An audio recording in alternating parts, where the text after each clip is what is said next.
किया जाता है और उसके बाद ये कलर छोड़ता है। ये कितना खतरनाक है, इसके वार्निंग से आप समझ सकते हैं।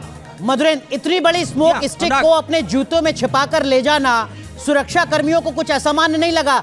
उस इमारत में जो देश की सबसे सुरक्षित इमारत कही जाती है, उस इमारत में जहां पर त्रिस्तरीय सुरक्षा होती है।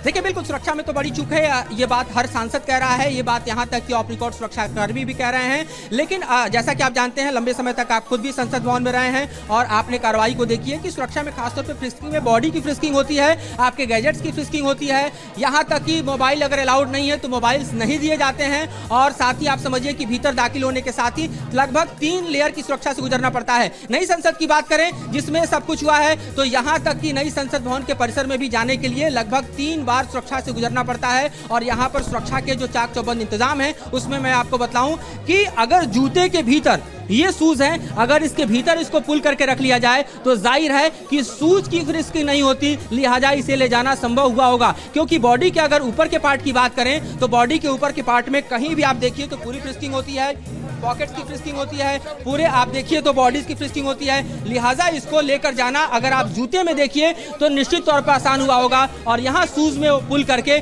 इसे ले गए होंगे और तभी ये संभव हो पाया होगा। तो आप समझ सकते हैं कि ये सेल, जो कि आप समझिए कि इसकी साइज लगभग आप समझिए कि हमको लगता है कि हैंड पुल कर सकते हैं, आप मुट्ठी में आ सकता है, तो मुट्ठी में भी आप लेके नहीं जा सकते क्योंकि वो आपको वहां पर दिखाना पड़ता है। लिहाजा आप समझिए कि वो शूज में लेकर जाहिर तौर पर उसे ले जाने में कामयाब रहे होंगे। और ऐसे में आप समझ सकते हैं तो इसके इधर कुछ और वेपन या कुछ और बॉम्ब, इस तरीके की कोई सेंसिटिव चीज भी अंदर ले जाई जा सकती थी जिससे बड़ा नुकसान हो सकता था, लेकिन ये स्मोक स्टिक अंदर ले जाई गई। तो इसके पीछे मंसूबे क्या नजर आते हैं? क्या सिर्फ एक आतंक फैलाने की ये साजिश, कोशिश डराने की गई या फिर कुछ और बड़ा मंसूबा इसके पीछे रहा होगा?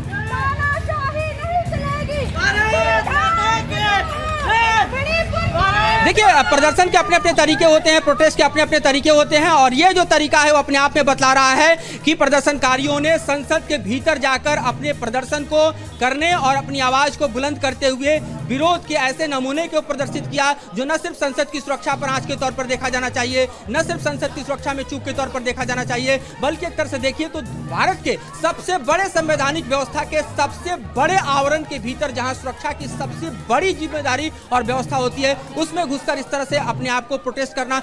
देखिए, गैलरी से सिर्फ कूदने वाली बात होती तो समझ में आता है कि सांसद का पास लिया आपने और प्रोटेस्ट करने के लिए गैलरी से नारे लगाए और आप कूद गए। हम जानते हैं, अनुराग आप जानते हैं कि किस तरह से संसद की गैलरी का पास देने के लिए एक एक व्यक्ति की पूरी शिनाख्त। मधुरेंद्र, मैं आऊंगा आपके पास, कुछ और जानकारी आप जब तक जुटाइए, लेकिन हमारे सहयोगी रुमान हमारे साथ जुड़े हुए हैं जो लगातार क्राइम को कवर करते आ रहे हैं कई दशकों से। रुमान, जो शुरुआती जानकारी है उसके मुताबिक जिस सांसद के नाम पर पास बना है वो सांसद कर्नाटक के हैं, जिस महिला को हिरासत में लिया गया है वो महिला हरियाणा की है। क्या कोई और साजिश भी हो सकती है? क्या इस एंट्री पास में कोई फर्जीवाड़ा हो सकता है?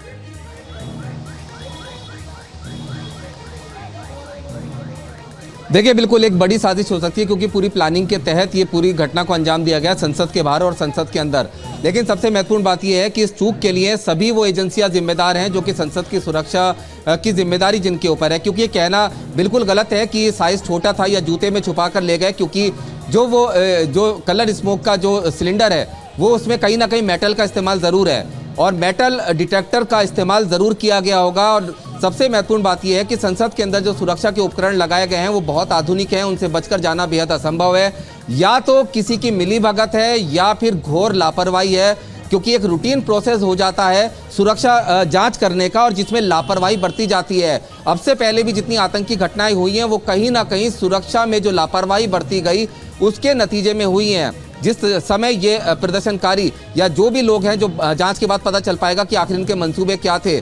बेसिकली इनका मकसद संसद भवन के अंदर ये अपना मैसेज पहुंचाना था या आतंक फैलाना था, जांच के बाद पता चलेगा। लेकिन जो इनकी घटना इन्होंने की है उससे कहीं ना कहीं आतंक जैसा माहौल, भय जैसा माहौल जरूर पैदा हुआ है। और ये सिलेंडर जो अंदर लेकर गए हैं इसमें मेटल का नोजिल होगा या फिर मेटल की बॉडी होगी जो कि मेटल डिटेक्टर ने 110% डिटेक्ट किया होगा। तो सीधे तौर पर जिस समय उनके जूतों पर मेटल डिटेक्टर से जांच की गई होगी वो की जाती है, वो एसओपी है, पूरी बॉडी पर मेटल डिटेक्टर से जांच की जाती है। मेटल डिटेक्टर गेट के अंदर से 3 बार विजिटर गैलरी तक पहुंचते पहुंचते कम से कम 2 से 3 बार मेटल डिटेक्टर टेस्ट से हमें गुजरना पड़ता है, और वहां तो पूरी बॉडी स्कैनर होती है जो आपको दूर से स्कैन कर लेती है।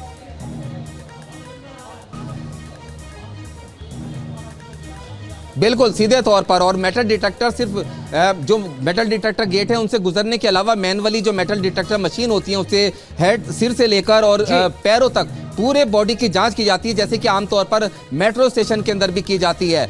और सीधे तौर पर जो सामान साथ में जाता है उसकी एक्सरे से डिजिटल इमेज भी चेक की जाती है कि इसके अंदर कोई ऐसा उपकरण तो नहीं जा रहा है। बहुत सारी ऐसी चीज़ें हैं जो बैन है, जैसे कि पावर बैंक है या फिर चाबियां हैं और विजिटर्स के मोबाइल और तमाम ऐसी चीज़ें हैं, पानी की बोतल वगैरह, जो कि ले जाने पर पाबंदी है। ऐसी स्थिति में ये घोर लापरवाही का मामला है या फिर मिलीभगत का मामला है कि कहीं जो ये अंदर लोग गए थे, इनको ये जो सिलेंडर है ये कहीं अंदर से किसी ने तो प्रोवाइड नहीं किया है। ये सारी चीजें जांच के बाद सामने आएंगी, लेकिन इस चूक के लिए वो तमाम एजेंसियां जिम्मेदार हैं। हमारे दर्शकों को बताइए, क्योंकि सबसे पहले कई जानकारियां न्यूज नेशन ने दर्शकों तक पहुंचाई है। इन चारों के नाम क्या क्या हैं, अगर आपके पास हैं तो?